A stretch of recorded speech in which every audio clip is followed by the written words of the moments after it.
Yu-Gi-Oh is better because it's complicated. I like how this is not a question, it's just a statement in the title. Let's watch.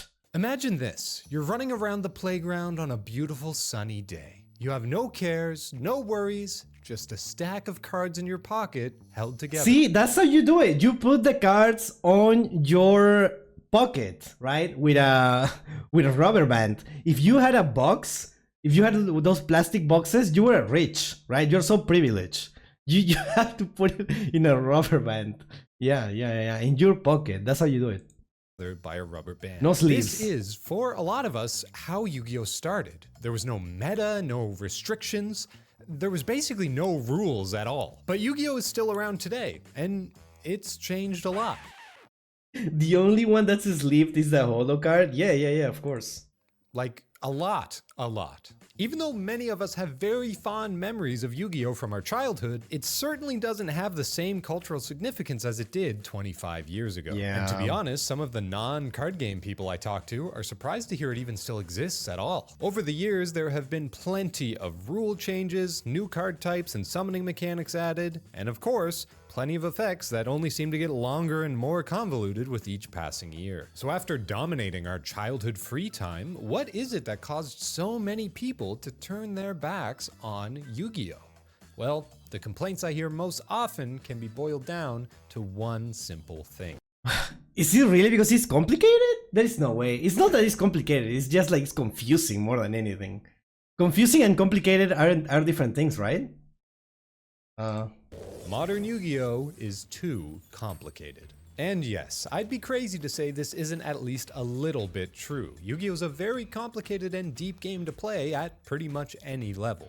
But today, I'd like to show you that the complexity of Yu-Gi-Oh is actually its biggest strength. And maybe, just maybe, since the old school days, things haven't quite changed as much as you might think. That's what my video for next week was about. I feel like I already get the idea of it. Well, I don't know, maybe. Explain him battle phase? What do you mean battle phase? You mean like the damage step, damage calculation, that stuff? That's when it gets weird. I argue Yu-Gi-Oh is more complicated and confusing. I guess it is complicated. It is really very complicated. But the problem is not that it's complicated. Like, being complicated is not a problem. The problem is that it's confusing. Because a game can be complicated, but be clear about it. And you can read and understand, oh yeah, there is a lot going on, but I get it. But sometimes you just read something and you're like, what? What?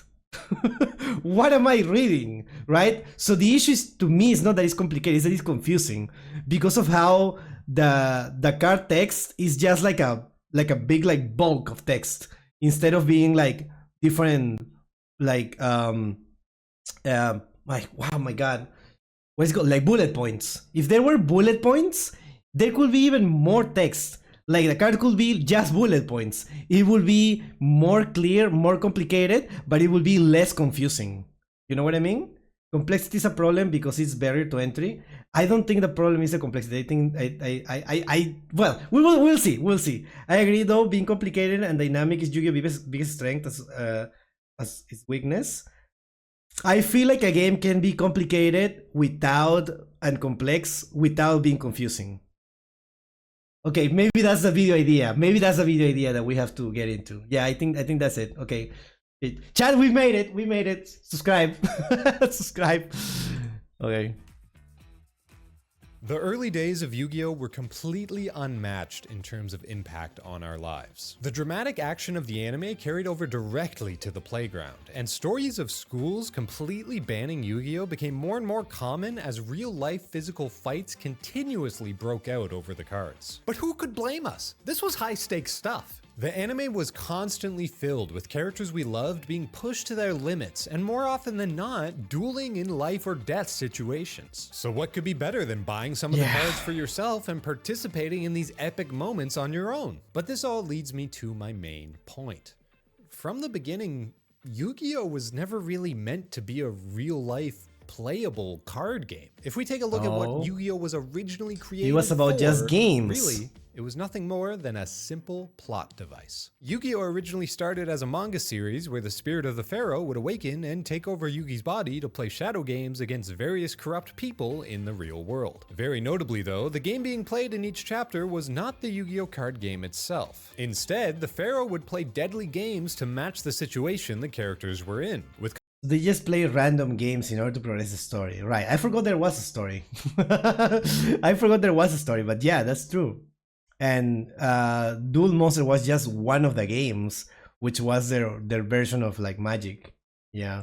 completely made up rules designed to test the morality of his opponents. Things like stabbing a knife into the back of your hand to claim as much money as possible, or grabbing coins out of a shoe containing a live scorpion. And as you can probably guess, these games all had brutal consequences for losing, like being set completely on fire levels of brutal. Oh yeah.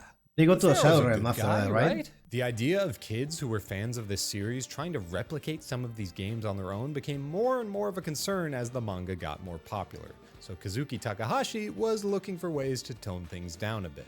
And eventually, that's why he introduced Kaiba. At first, Kaiba was similar to all the other one-off antagonists of the series, and was only designed for Yugi to show up and play a one-off shadow game of the week against. This time, it was a card game called Magic and Wizards, and this is our first look Magic at what and would Wizards. eventually become the Yu-Gi-Oh! Card game in real life. And this chapter... I'm sorry, but Magic and Wizards sounds like they added it as like Sonic and Knuckles.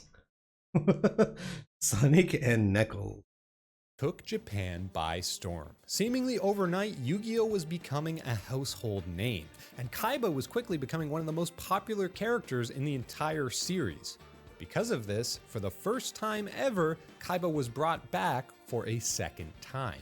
This time, he had an entire story arc based around his rematch with Yugi, which included an epic final battle where we get our first look at the iconic summoning of Exodia. It didn't take long. Okay, how is this not satanic, right? You know what I mean?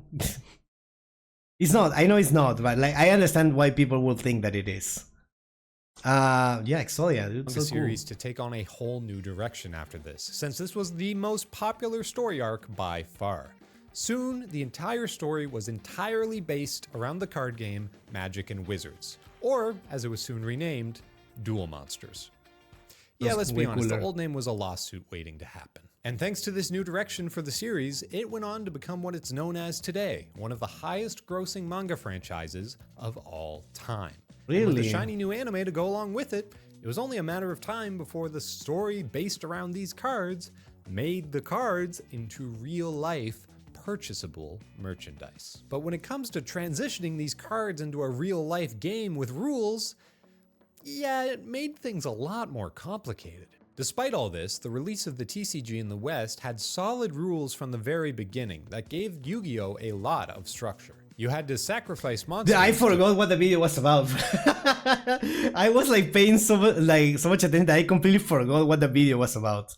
Yeah, no, you're right. This is, the rules, of course. Play your stronger, bigger ones. You had to set a trap card face down for a turn before you could activate it. Polymerization fuses 2 or more fusion material monsters to form a new fusion monster. Are you really showing me the price, card market? Are you showing me the price of polymerization?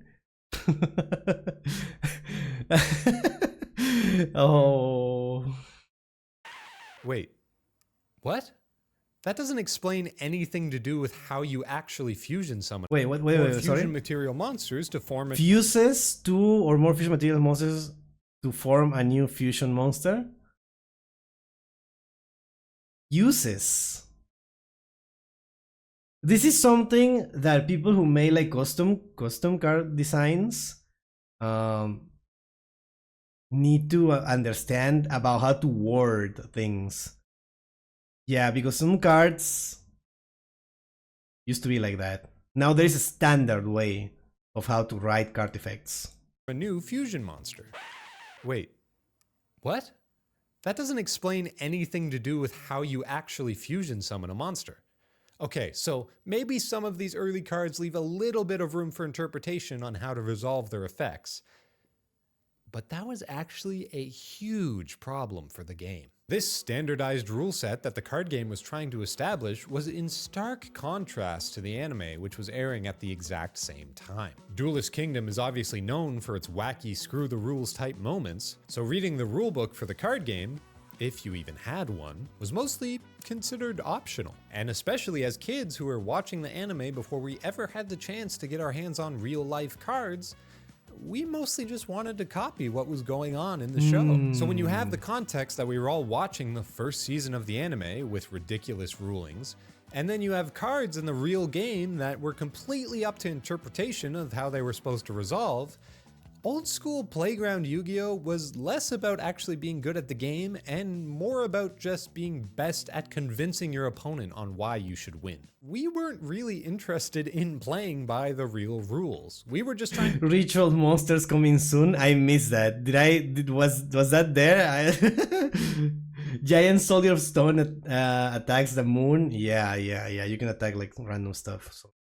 To have fun and beat each other in any way we could. That's Brazil. Just like Yugi did. I think the main reason we had so much fun with Yu-Gi-Oh! As kids is because we didn't get bogged down by the rules we didn't care about.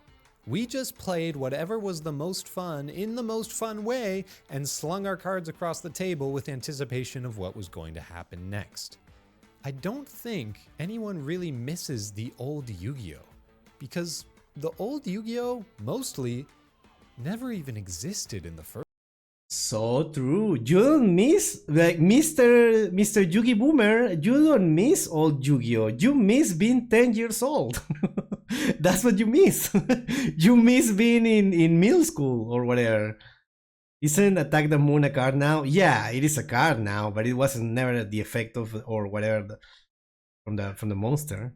First place. Don't get me wrong, GOAT format is great. There's plenty of people who love to play Yu-Gi-Oh! To this day as it existed in 2005. No one but actually. It was pretty obvious from the get-go. Like no Yugi Boomer talks about it. Couldn't stay like that forever. And I think the similarities between GOAT format 2005 and modern Yu-Gi-Oh!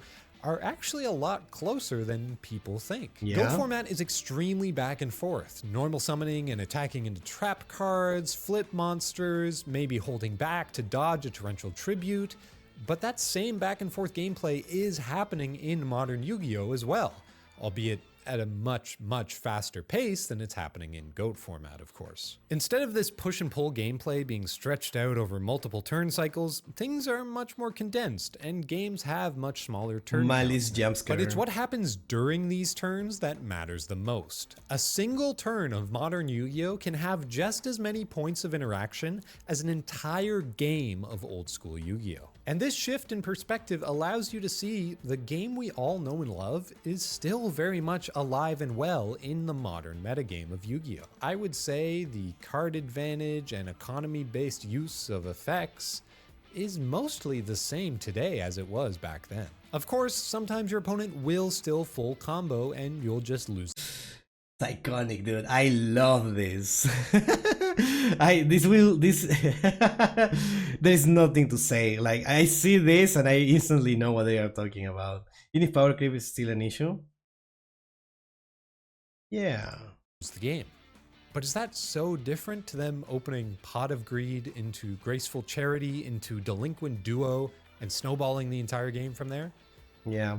I would argue not really. Yes, the pace of modern Yu-Gi-Oh! Is very different to how it used to be. There's many more types of extra deck summons, there's a lot more interaction back and forth during your turn, but to be honest, the main difference of Yu-Gi-Oh! Back then compared to now is that Yu-Gi-Oh! Used to be just as complicated, just for all the wrong reasons. Yes, the game objectively has more rules to learn now than it ever did before. But when we look back fondly to our childhood games of Yu-Gi-Oh! When we... Okay. Let's talk. It like more rules. There is more rules, but those like new rules are not that like the new summoning mechanics and the pendulums and the arrows.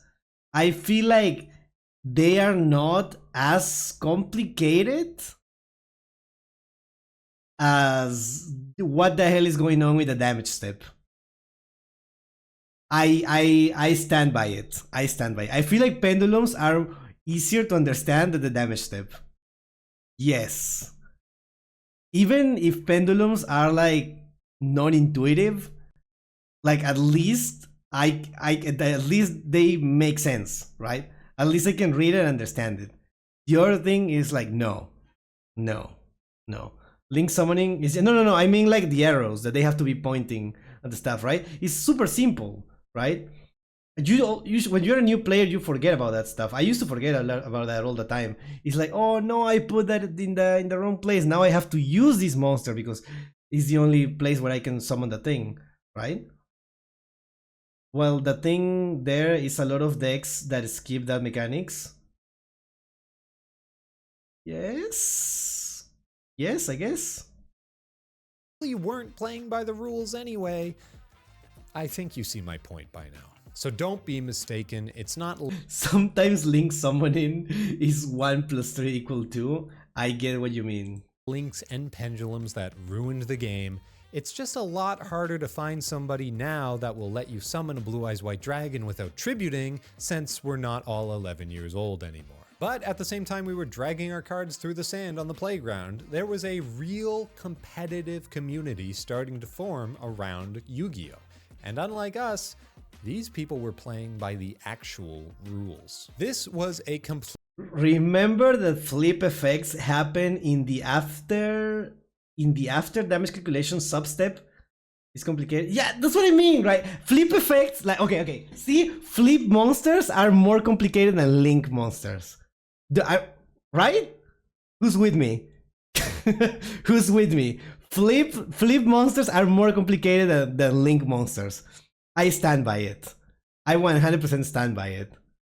Completely different environment. Top-level Yu-Gi-Oh! Has always had exceptionally strong decks to play with throughout its history, but back then was different since most of the cards, on an individual level, were extremely simple. I mean, just look at the spell cards from the very first set, Legend of Blue Eyes. They have effects ranging from give a machine monster 300 attack and defense to gain 500 life points. In fact, out of the 126 cards in Legend of Blue Eyes, only 5 are effect monsters and only 3 are trap cards. The rest of the set was mostly normal monsters and spell cards that usually had 1 line of text. Pot of Greed may be one of the strongest Yu-Gi-Oh! Cards ever printed, but it didn't need a long, convoluted effect in order to earn that title. It's just too bad no one will ever be able to figure out what it does. So Yu-Gi-Oh! Was at its simplest after the very first set released, which may sound obvious, but the game was actually quite boring at this time as well. The only real reason why I'm not constantly accidentally applying the rules wrong is because masterduel does it for me. So true! I 100% agree. If you play a game with only cards from Legend of Blue Eyes, it's not exactly the most fun thing ever. So pretty quickly, Yu-Gi-Oh! Started to stretch its design space into more unique effects, both for spells and traps, as well as for monster cards. Cards started to fill their text boxes more and more, which was already starting to rub people the wrong way for how much reading they had to do to understand what was going on. Things like Toon Blue Eyes White Dragon didn't even have any actual activated effects. These cards were basically just a list of rules and restrictions on how they could be used instead. And in this case, it didn't even have enough room on the card for all of its rules. The rule about needing to tribute monsters to be special summoned was literally just left off the card because of the lack of space. And players just sort of had to know that was a rule on their own. I feel like we're kind of cherry picking because there are some cards right now that are really good and you can consider them one of the best cards in the game and their text is not that long. I think, like, for example, Rahu Draco Tail is like a really good card, right? And the effect, what is it? Like, summon using monsters from your deck? That's it, right? Am I forgetting something? Because it's well redacted? Well, yes, but like, not really because of that, but there are some other cards that do a lot of like things. I don't know. Oh yeah, Brand Diffusion, right? Brand Diffusion also does that. It's just like you should fuse like from your monster from your deck. Like fusion summon a monster from your deck using monster from your deck, hand, or field, right? Is that how it is, or it's only deck? I don't remember, but you know what I mean. The important thing is that there are other monsters. Yeah, that's the thing, that there is a lot of effects that you have to consider. A monster with free special summon is the simplest a good effect can get. Fusion summon one fusion monster that mentioned Falling of Albas as material from your extra deck using 2 monsters from your hand, deck, or field. You cannot special summon from your extra deck except fusion monsters. That turn you activate this card, you can only activate 1 random fusion per turn. That is perfect. That is perfect. That's what I'm saying. It looks like a lot of text, but the idea is like, yeah, just fuse one of the monsters from your extra deck. They all have Falling of Albas, right? And yeah, you cannot special summon monster from your extra deck. There are no like except fusion monsters, and also you can only activate it once per turn. Cool. I feel like you can only activate 1 branded fusion per turn. Should be like an icon. It shouldn't necessarily be like a line of text. It could be just like I don't know, like a lock emoji, and we all would understand that. Oh yeah, that means it's a hard once per turn, right? And that's it. You don't need that line of text, and you cannot special summon from your extra deck except fusion monsters. The turn you activate this card can also become an icon, I think, or a color or something. I feel like that would make sense too. But that's probably a little harder because it's more specific. But you can only activate 1 random fusion per turn. It can be an icon. It doesn't have to be anything else. It can be a lock emoji. Sort of like Magic the Gathering keywords. Yeah, exactly. We need keywords. Yeah, but super simple card, and it's really good. It doesn't need to be like a bunch of text. Similar thing happened with the original printing of Relinquished, which, because of its long and convoluted wording, didn't actually say it needed to be ritual summoned with its ritual spell, Black Illusion Ritual. And you best believe I had classmates who would normal summon Relinquished against me and absolutely destroy me with it. But not only were there cards with rulings just not written anywhere on the card itself, there was also cards with text so confusing, they might as well have not said anything at all. Take Necro Valley, for example. As long as this card remains face up on the field, all effects of magic, trap, and or effect monster cards that involve graveyards are negated. What is involving graveyard? What does that mean? Right? What do you mean involve graveyard? At that point, might as well be like, oh yeah, if the card says graveyard in the card text, yeah, those cards. Right? If it says graveyard in the effect, yeah, those. That would make sense. Cannot do nothing with the graveyard. Involve. I feel, well, I cannot think of the top of my head right now something. But there is like a... Problem is the effect will apply itself. Yeah. Yeah. Okay. So what does that mean? Involves graveyards is so incredibly non-specific that an argument could be made for almost any card in the game. I can't use Monster Reborn because I can't summon from the graveyard. Yeah, that makes perfect sense. Sure. Yeah. I can't activate my Sangan because it activates in the graveyard. Interesting, because it involves graveyard, because Sangan needs to be sent to the graveyard, right? Does that count? Okay, I can see that. What about Maneater Bug when it flips up? It destroys a monster, so the monster goes to the graveyard. Does that count? I don't know. To destroy something and presumably send it to the graveyard. What about Pot of Greed? After it resolves and I draw my 2 cards, it would then be sent to the graveyard. You can see how for Playground Yu-Gi-Oh, this card would be an absolute nightmare. Dimension Shifter? Yeah, that's what I'm saying. Involve is not the right term to use because it becomes like, that's not a word, right? That is not something from Yu-Gi-Oh. What do you mean involve, right? What do you mean involve? Nightmare. But cards like this were becoming an increasingly large problem also in the rule-abiding competitive scene for Yu-Gi-Oh as well. If your cards are confusing the 9-year-olds, that's one thing, but your adult competitive players? I know Darkness approaches. I think we might have a problem here. The point I'm making is that Yu-Gi-Oh has always had complicated interactions and rulings. But back in the 2000s, we were kids. And let's be honest, we weren't really playing by the rules anyway. Me and my siblings played so much Yu-Gi-Oh growing up, it's kind of insane. And even as we got a little bit older and we really tried to follow all the rules, there was no way to know if we were doing something wrong anyway. Do you think at the time we knew the difference between a cost and an effect? Now it's as simple as looking for a semicolon, but back then, you must be dreaming. Yeah, now there is semicolon, but before there wasn't, right? Is that a thing? Because a lot of cards like before were written like however. I feel that Yu-Gi-Oh is no longer a children's card game due to how complicated it is. It's not about it. It's not about that. I like complicated things. Children like complicated things. They like to solve stuff. A lot of people do. It's just that it just seems like it makes no sense. And that's why it's confusing. And that's the hard part. Not that it's complicated. Or did we know that when you attack a penguin soldier, it can't choose itself to return to the hand with its effect because it's set to be destroyed by the battle that it was just in?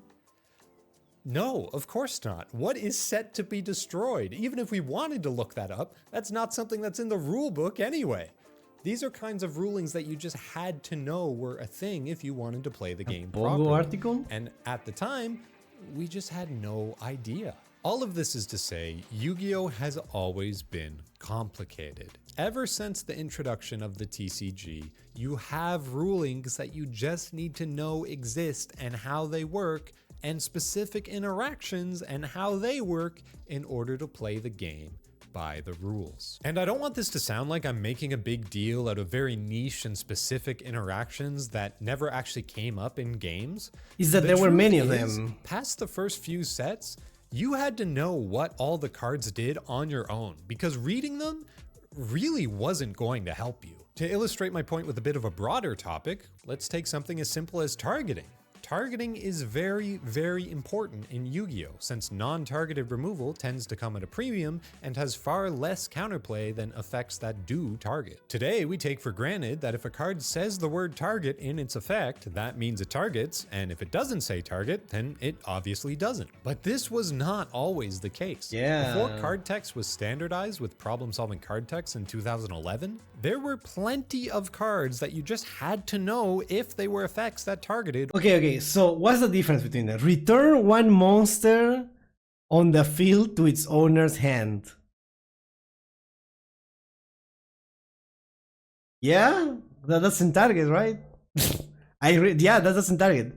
Flip one monster on the field into a face down defense position. Yeah, that doesn't target. Select one face-up monster on your opponent's side of the field. And I assume that was the semicolon should be, right? Because after it resolves, then it's take control of the selected monster until the end phase of the turn that this card is activated. I will say personally that these two don't target and this one will target. But what do I know? These all target? They change the effects. It doesn't say anything that will be considered like target, right? I feel like brain control should target, definitely. Okay. Or not. A lot of cards back then used the word select. You just have to know. No, what? Equivalent. How would I know this if it's not reading in the card? How would I? They are all written the same way. How would I know? Each player selects. That sounds like target. That sounds like target. One monster they control and switches control. Those monsters cannot change battle positions for the rest of this turn. Knowing. To target. But there was also plenty of cards that had nothing even close to that. Kaiku the Ghost Destroyer, Breaker just the doesn't Magical target? Warrior, Oh. and Tribute to the Doomed are all cards that target, even though none of them say anything about. What do you mean this card targets? Discard one card from your hand to the graveyard to destroy one monster on the field. So that this card should be like the cost, right? To destroy one monster. And it feels like everything happened on resolution, right? What? How are these videos today? Hi, hello, Moxie. We're talking about the how the game is complicated. Hi. It's something like we call trial and error. What trial and error? How would I confirm? Who knows this? If it's not reading in the cards, who's making up these rules? Who do I ask? Are the judges making it up? Or do the judges know what the actual like literal translation it is from Japanese? Where in Japanese they actually have like a proper rules like format text because the cards shine. Whatever. Doing so. Players at the time just tended to use a rule of thumb that cards that felt like they targeted probably did, and who decides what feels like it targets? Dude, what are we talking about? The game was literally unplayable then. If we are gonna... Because I read it. I see it, I read it. That's not target because it doesn't say anything remotely close to targeting. Why would it target? Jesse will memorize the OCG rulings? I would assume so, yeah. would be ruled so by a judge. And that was about as far as it went. There was no way to know 100% for certain just by reading a card if it was targeting or not, which is such a ridiculous oversight in translation. It's actually absurd. I'm surprised the game was even playable at all, to be honest. It wasn't playable. It wasn't. The game was completely unplayable. People were just making shit up. Like, maybe actually before 2011, people were actually playing Playground Yu-Gi-Oh! With their own made up Uno rules. Am I crashing out for no reason? It feels like I'm doing this. I'm just glad I wasn't old enough to be a serious competitive player at this time, because it sounds like a nightmare to have kept up with all the implied and hidden mechanics of the game without just going and becoming a judge on your own. As soon Problem with that is when the affected... The problem with that is that when the affected decide if it should target, they will say so no matter what. What? That also is poorly written then. As soon as cards had more than 1 or 2 lines of text, they became very, very bad at explaining what they were actually trying to do in the game.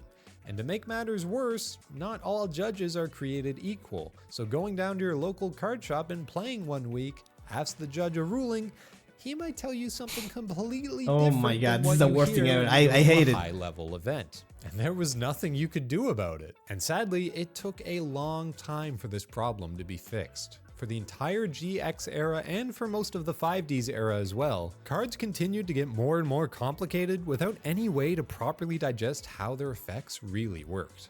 The inconsistent wording on these cards and their effects just continued to make things more and more confusing. Dude, that, to me, that's insane. 2011? You allowed your game to be like this for almost a decade? That is crazy. That is crazy. That is insane. Like, we have only had like proper Yu-Gi-Oh! For 15 years. In the TCG at least. Although there were a lot of very simple, powerful cards seeing play at this time, things like Cyber Dragon, DD Warrior Lady, and Sekretsu Armor, the problems that already existed for the more complicated cards just continued to get worse and worse. And finally, in 2011, we got problem-solving card text, which completely standardized the way Yu-Gi-Oh! Card effects are written, and made the game much easier to understand. Even with all the new extra deck mechanics of synchros and XZs, and even later pendulums and links, these texts are so much easier to understand than an old school Yu-Gi-Oh! Card once you learn how to properly read in the modern Yu-Gi-Oh! era. They are easy to read when you know how to properly read. Yeah. When you actually learn how to do something, you can do it.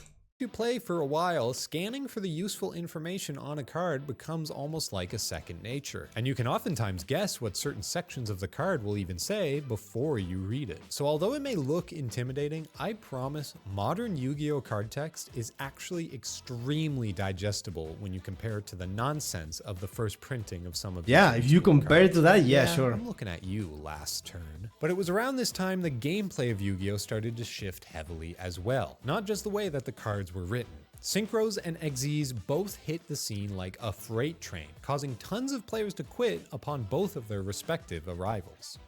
But I always found this kind of strange. To me, adding more extra deck play seemed like a very natural progression for the mechanics and core gameplay loop of how Yu-Gi-Oh functions. I mean, think about it. Yu-Gi-Oh is a game of resource management, and it always has been. Ever since the very beginning, the person who runs out of cards first is probably going to lose. And as the game has evolved, we've been given more and more resources to stretch to whatever limits we can. More searches from the deck, more graveyard play, and of course, more extra deck mechanics to summon. And all of these things are an extension of what Yu-Gi-Oh's core gameplay is about, using your card economy to build as much advantage as you possibly can to shut your opponent out of the game. Compared to fusion summons, I think extra deck mechanics that don't require multiple specific cards from your main deck in your hand in order to activate and summon makes a lot of sense. It's To me, I'm gonna be. This is a Yugi boomer in me. I'm sorry. Like on the inside, I'm still a Yugi boomer because to me, like synchros and XCs make more sense.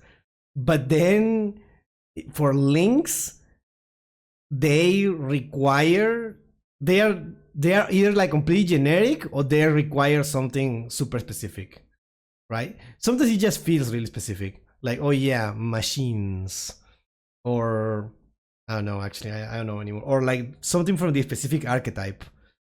To me, like combining the levels like makes more sense. Yeah, but what do I know? It seems like a very smooth advancement of what Yu-Gi-Oh was kind of already doing, but still allowing players to have more freedom in. So for me, the links, it was a step too far. Yeah, that's my Yugi boomer take. How they play their cards. I never fully understood the hate for synchro monsters when they were introduced, other than new thing is bad. It seems like a very, very simple way to summon something from the extra deck, and is actually easier to explain to someone than explaining how to fusion summon if you think about it. And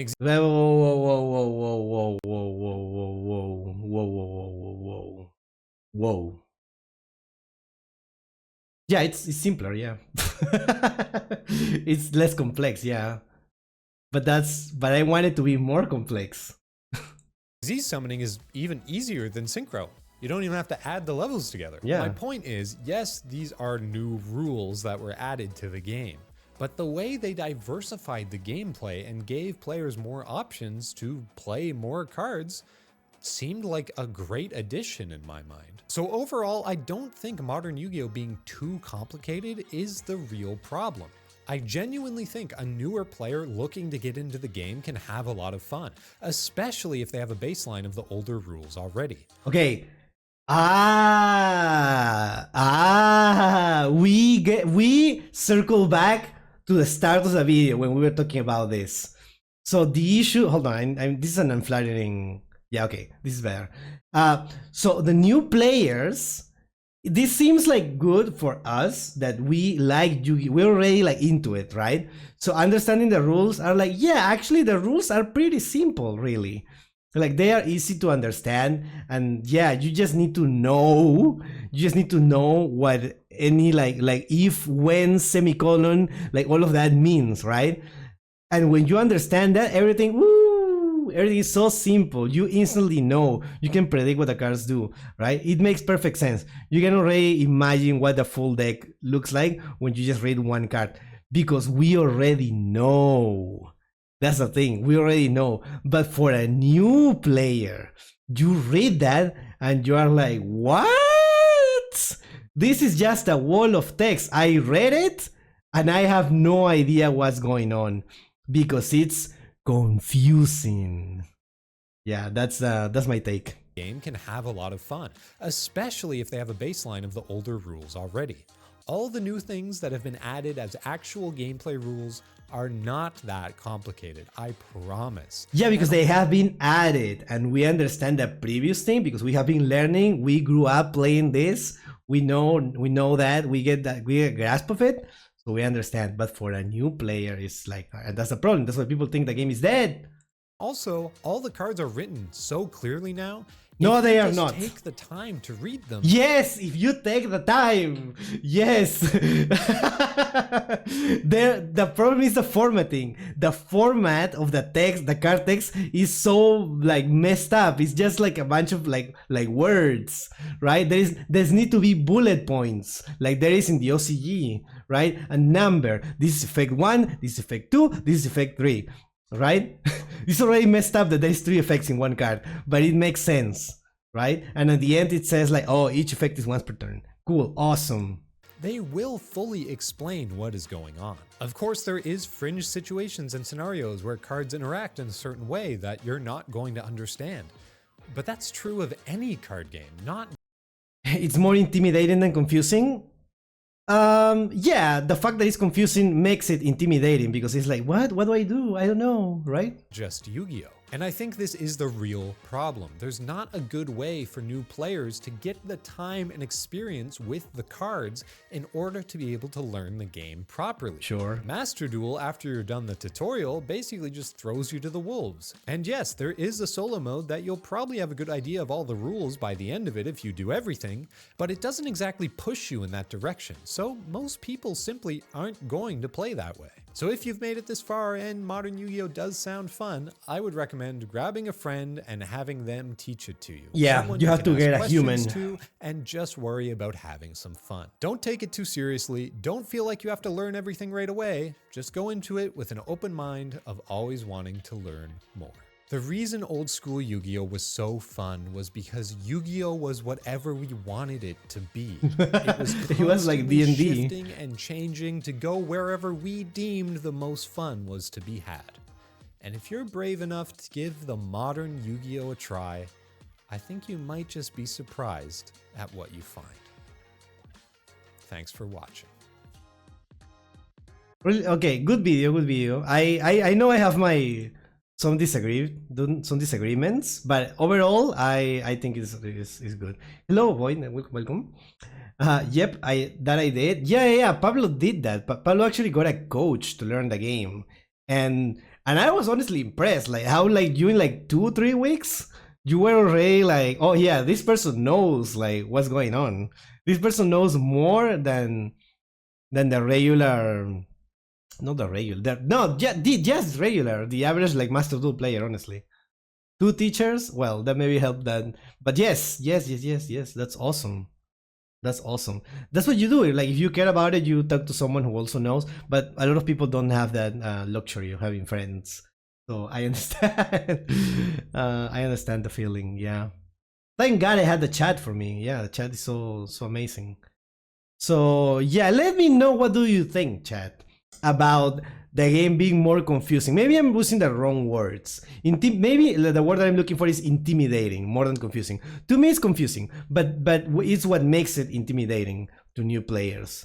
But it's definitely not the complexity the problem. The problem is how it is written, how the format of the card text is. To me, that's the problem. My take is the general competitive nature of game hurts newer players getting in. You get less playing for fun and more every one of your locals is building optimized decks for tournament play. Well, that's how it should be. Every game should be competitive, right? If you are not playing to win, what are you doing? If you want like something more casual, quote unquote, there are alternative formats, right? You don't have to play the only meta deck or whatever. Like that's what Genesis exists, right? When you can try, I know it's the same thing at the end, but you know, the idea of it makes more sense. Like at least you have a chance playing different decks.